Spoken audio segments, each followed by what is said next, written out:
ایران کی اخلاقی پولیس پر تنقید کرنے والے نو منتخب صدر مسعود پزشکیان کی زندگی کے حالات جانتے ہیں اس رپورٹ میں۔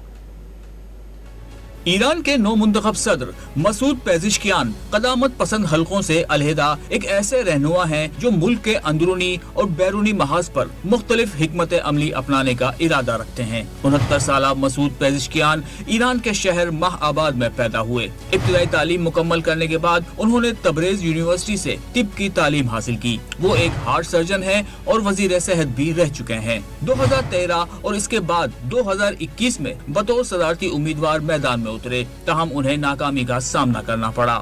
وہ 5 بار ایران کی پارلیمنٹ کے رکن رہے ہیں۔